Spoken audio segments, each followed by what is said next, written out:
আমাদের রব, আল্লাহ আমাদের প্রভু, আল্লাহ আমাদের রাজ্জাক, আল্লাহ আমাদের খালেক, আল্লাহ আমাদের মালেক, আল্লাহ আমাদের জন্য রহমান, আমাদের জন্য রহিম।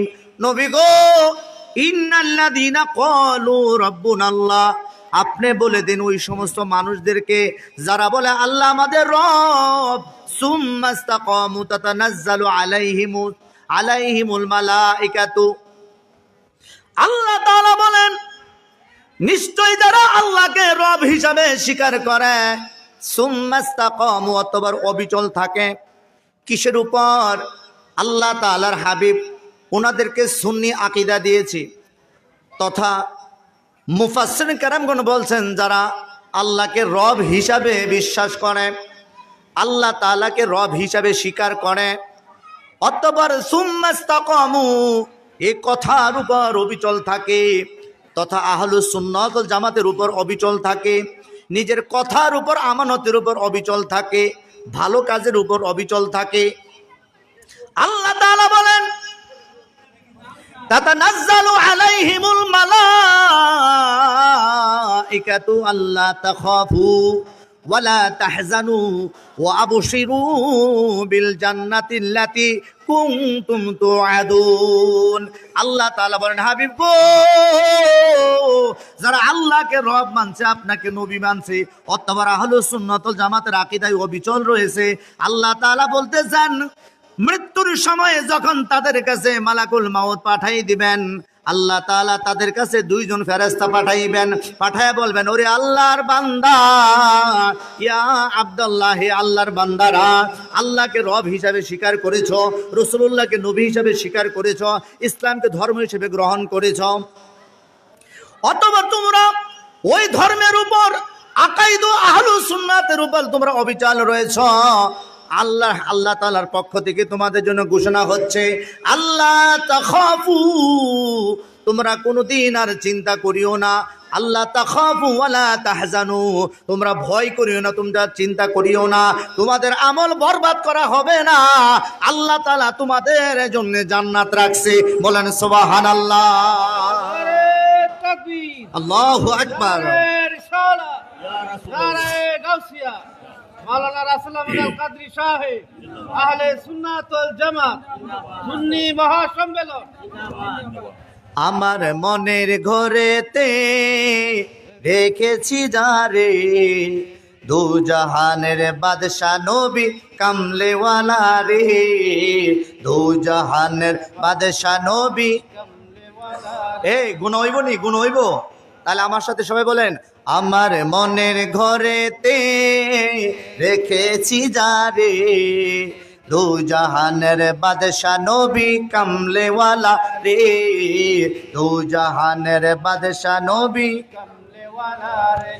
আমার মায়ার নবী রে, আমার দয়াল নবীকে, ও আমার মায়ার নবী রে, ও আমার দয়াল নবী রে, দু জাহানের বাদশা নবী কামলেওয়ালা রে, দু জাহানের বাদশা নবী। মোরা যদি ডানাওয়ালা পাখি হতাম, ওই মদিনা দেখার লাগি উইরা যাইতাম। মোরা যদি ডানাওয়ালা পাখি হতাম, ওই মদিনা দেখার লাগি উড়ে যাইতাম। হৃদয় জুড়ে দেখতাম আমি, হৃদয় জুড়ে দেখতাম আমি নয়ন ভরে, দু জাহানের বাদশা নবী কামলেওয়ালা রে, দু জাহানের বাদশা নবী কামলেওয়ালা রে। আমার মনের ঘরেতে রেখেছি যারে, দু জাহানের বাদশা নবী কামলেওয়ালা রে, দু জাহানের বাদশা নবী কামলেওয়ালা রে। সম্মানিত ভাইয়েরা আমার, গভীর মনোযোগ, এই আয়াতের উপর আমি কথা বলতেছি, মনে রাখবেন।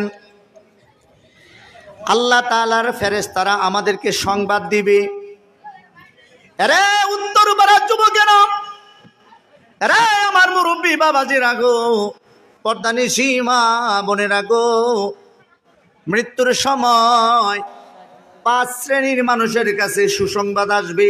কত শ্রেণীর? 5 শ্রেণীর মানুষের কাছে সুসংবাদ আসবে। আবার কোন কোন মানুষের কাছে সুসংবাদ নয়, দুঃসংবাদ আসবে। মৃত্যুর সময় অর্থাৎ আমাদের এন্তেকালের সময় আমার জন্য কি পুরস্কার রয়েছে, আপনার জন্য কি পুরস্কার রয়েছে, এটা কিন্তু আমরা জানি না। কথা কোন ঠিক কিনা? বিশ্ববিখ্যাত আল্লাহর ওলি ইব্রাহিম বিন আদহাম রহমতুল্লাহ আলাই, তাকে তার ভক্তরা প্রশ্ন করলেন, জানতে চাইলেন, হুজুর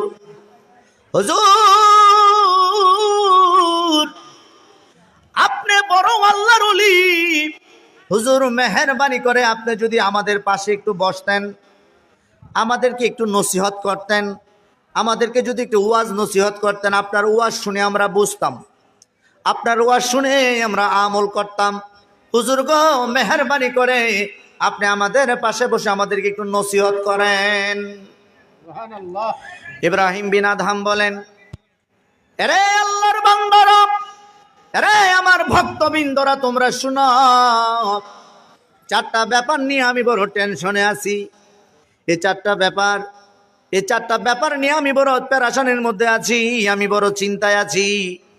ভক্তরা জানতে চাইলেন, হুজুর 4টা পেরেশানি কি আমরা জানতে চাই।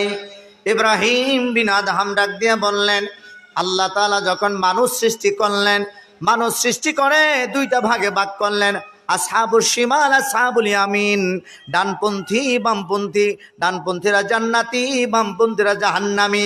ইব্রাহিম বিন আদহাম ডাক দিয়ে বললেন, আমাকে যখন আল্লাহ তাআলা সৃষ্টি করলেন, যখন আমাকে ডিরেকশন দিলেন, তখন আল্লাহ তাআলা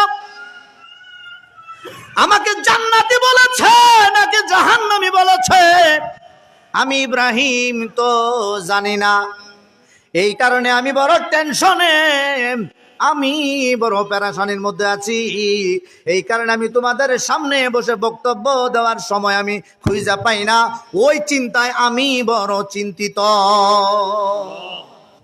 বিশ্ববিখ্যাত আল্লাহর ওলি যদি এই চিন্তায় থাকে, রাসেল মৌলবীর উপায় কি হবে? বিশ্ববিখ্যাত আল্লাহর ওলির যদি অবস্থা থাকে, বাবা রে, আমাদের এলাকার মুসলমান কি হবে? এই কারণে আল্লাহ তাআলা আমার জান্নাতি নাকি জাহান্নামী হিসাবে সৃষ্টি করেছেন আমি জানি না। ইব্রাহিম বিন আদহাম ডাক দিয়া বললেন, দ্বিতীয় পেরেশানি হচ্ছে, আমাকে যখন মায়ের পেটে ফুৎকার করা হলো, রুহু যখন আমাকে দেওয়া হলো, তখন আল্লাহ তাআলার ফেরেশতারা বললেন, আম্মা আল কাফিরিনা আম্মা আল মুসলিমিন, আল্লাহ এই যে রুহুটারে দিলাম, এই রুহুটা ভাগ্যবান হবে নাকি দুর্ভাগ্য হবে? আল্লাহ তাআলা কাউকে বলে সৌভাগ্য, কাউকে বলে দুর্ভাগ্য। ইব্রাহিম বিন আদহাম বলে, আমি তো জানি না আমার মায়ের পেটে যখন আমাকে দেওয়া হলো, আমাকে সৌভাগ্যবান নাকি দুর্ভাগ্যবান ঘোষণা করছে, আমি ইব্রাহিমই তো জানি না। গ্রাম ছেড়ে অগাধ পানি,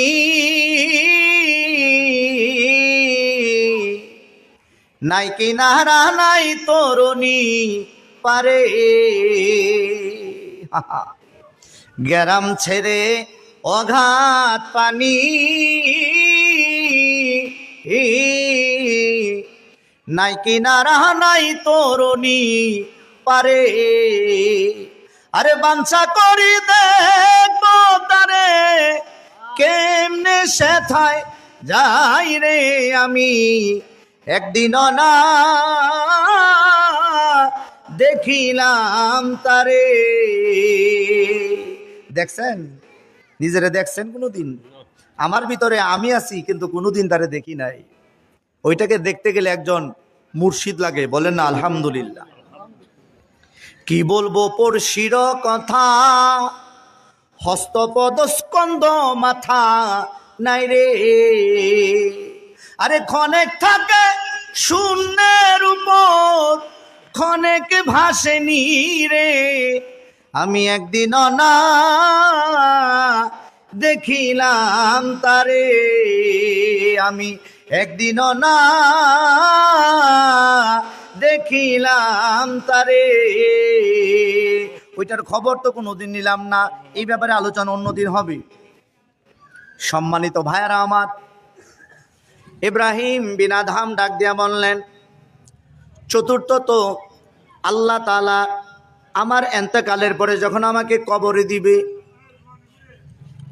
যখন আমারে কবরে দিবে, যেই কবরে মা থাকবে না, যেই কবরে বাবা থাকবে না, যেই কবরে পৃথিবীর কেউ থাকবে না রে বন্ধুরা, হাজার হাজার বছর, কোটি কোটি বছর তোমাকে অন্ধকারে কবরে থাকতে হবে। ইব্রাহিম বিন আদহাম ডাক দিয়া বললেন, আমাকে যখন কবরে দেয়া হবে, অর্থাৎ আমার মৃত্যুর সময় দুইজন ফেরেশতা আসবে। আমার যদি ঈমান হালতের উপর আমার যদি মৃত্যু হয়, ফেরেশতারা আমারে স্বাগতম জানাইবো। আর যদি বেঈমানের হালতে আমার যদি মৃত্যু হয়, ফেরেশতারা আমারে লাঞ্ছনা দিব।